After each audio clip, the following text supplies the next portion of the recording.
What's up, man? Hey. Dude, did you watch that last night? I did. I mean, I've seen it before, so I fell asleep towards the end, but, Stedman gets the out, and then Rowan Gardner gets the save, but Daniel Stern's character is stuck in the cage. It's classic. What the hell are you talking about? Rookie of the Year was on last night. Dude, the Cubs actually won the World Series last night. What?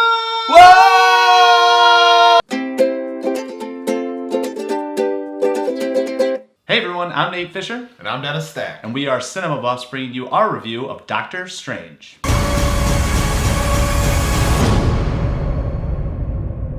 So before we get into the review, of course, if you guys could like, share, and subscribe, show us some support. We truly appreciate all of it. Mm-hmm. So Nate, with every new phase of this Marvel Cinematic Universe, we get a new character introduced. And of course, with the new character comes a new actor playing the role. This time for Doctor Strange, we got Benedict Cumberbatch of Sherlock, Star Trek Into Darkness, Imitation Game fame. Yeah. And we were both admittedly skeptical about this. So what did you feel about Benedict Cumberbatch and just the performances in general in this movie? I mean, I'm not skeptical of him. I think he's a really good actor. I just thought it was an odd cast choice. Right, we're skeptical of the casting. Yeah, skeptical of the casting, exactly. And actually, he surprised me. He was pretty likable, actually. I don't know much about Doctor Strange or who he is as a character through the comic books, but in this, I really think they did a very good job of establishing who he was, that cocky type of person who is sort of a know-it-all and a show-off. And once again, I didn't think he'd be able to pull it off, but he was pretty natural in this. What do you think? Yeah. I was a little skeptical with the trailers because his voice to me, because I know he's a British man and he's playing an American, and he did the American accent just fine. But with that trailer, I just felt like he sounded like Dr. House.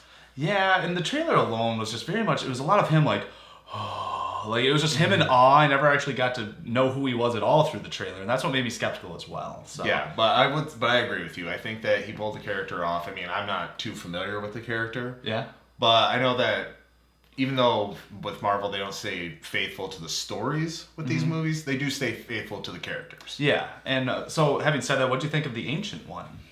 Tilda Swinton, I think she did a good job as the Ancient One. I think the performances all around in this movie were pretty good. Chiwetel Ejiofor as Baron Mordo.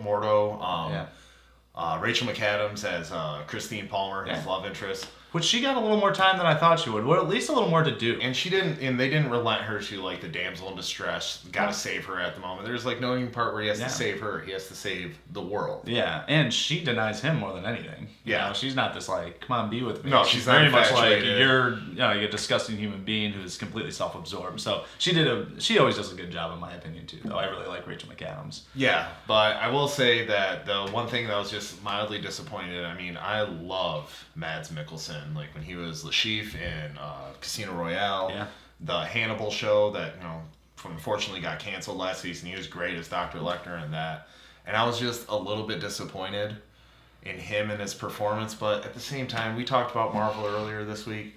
The villains are weak, and this movie's no exception. He was just another paint-by-numbers villain. I just really didn't care at all about his mission, or I don't know. He was just generic to me. Yeah, and it suffered from the generic villain, and not to start off on the bad foot again, but I feel like this movie had a lot of generic Marvel ticks to it. Yeah, like it starts off with the origin story. Of course, they're bringing you a new character. Of course, it's going to start with the origin story, but it's like this cocky guy who's good at one thing has this life-changing event, and then he has to find a new way. Yeah, I saw it in Iron Man. Yeah, I saw it in Ant-Man. Yeah. So it felt like familiar territory, and a lot of this movie did. I felt like this first act was incredibly strong. I was engaged. I really liked him, and I felt his pain with what he was going through with losing his ability with his hands as a surgeon and all of that. And then the first act started to draw out a little too much. I felt like they spent just a little too much time on that first act. And they could have kept this a smaller contained story, but once again, they got that first act a little too long, and then they're like, oh crap, we have to have a Marvel movie. Like, rush, let's get this villain in, let's get this action in. So the pacing was a little off for me. Yeah, and I feel like this movie, I don't want to say got worse, it just wasn't staying as good. It wasn't sustained, the quality. The first act was great. Yeah. The second act was really good, where like he's learning everything, and they're showing like, the growing pains of becoming a sorcerer and all that.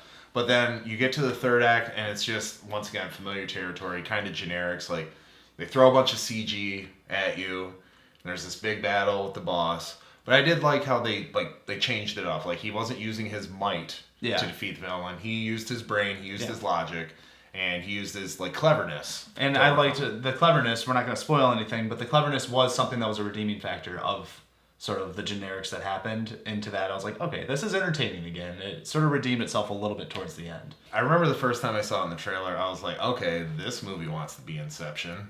Yeah. And there was a little bit of that feel to it.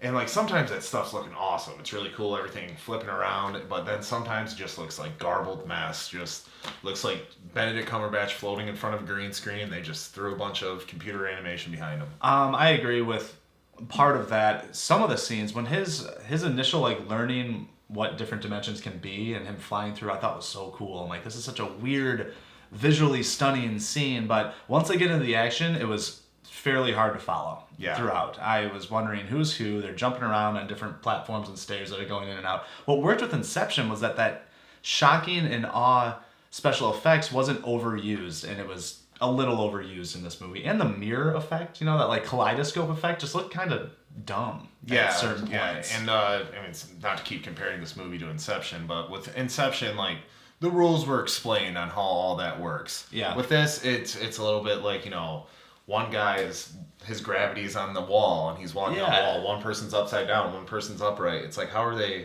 And how and why are they doing this? Exactly. This is part of a bigger universe, a shared universe. We're going to see Doctor Strange again. Obviously we don't know what role he'll play in the Infinity War that's on the horizon, but what do you think about Doctor Strange moving forward? Do you want to see more of him? I want to see more of Doctor Strange. I like the character. The world that they built a little bit, I hope they put him in different situations, that's all. I want to see him interact with the Avengers. I want to see him interact with Guardians if they can. Yeah. I think he has that personality that can match all those other really strong personalities, but I would just, I like the mystic feel of all this, but I don't need that city turning upside down effect all that much more. I'd rather just see his character adapt to other scenarios. What about you? Yeah, I agree with that. I like Benedict Cumberbatch. I thought he did a great job, and I would like to see him in the Marvel Universe more. I can't really say this movie warrants a sequel, another Doctor Strange standalone. No. But I would like to see him interact with the Avengers, with the exception of Tony Stark, Iron Man. It just be banter, cocky back and forth. That might get a little too much. Especially if you introduce Star-Lord with the three of them. And Ant-Man. Ant-Man's just going to be so many quips you won't even be able to handle it. The screen will be dripping with sarcasm. Yeah, exactly. But I do think that he is a strong enough character to stand side by side. Does he need a sequel? I think I agree with you where maybe not. I think this is a nice movie to introduce him into the world, but I don't know if a sequel is warranted.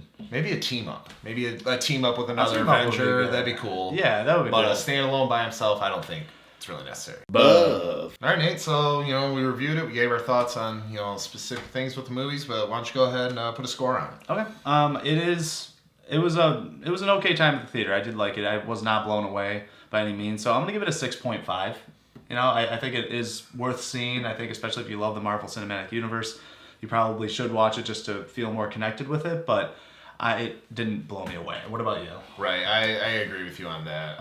Like I said, there's a lot of familiar territory with the Marvel movies, but I feel like the familiar territory they didn't hit was the pure fun and enjoyment and all the action and all that. So I felt that was missing. It had some light moments, had some good comedy in it. Yeah, it did have some comedy. And the performances did help elevate it up, so I'm just going to go slightly higher, and I'm going to go 7 out of 10. Okay, yeah. Not on the better end of the spectrum of the Marvel Universe, but definitely not on the worst. Better than Iron Man 2. For sure. Yeah. All right, that's a review of Doctor Strange. What did you all think? Please leave all your comments below. Also, don't forget to like, share, subscribe. We always appreciate all the support. Yeah, and be sure to join us next week when we bring you our review of Arrival. But before that, we're going to be bringing you our strongest, weakest alien visitor movies. So don't you forget. There's no place like the theater.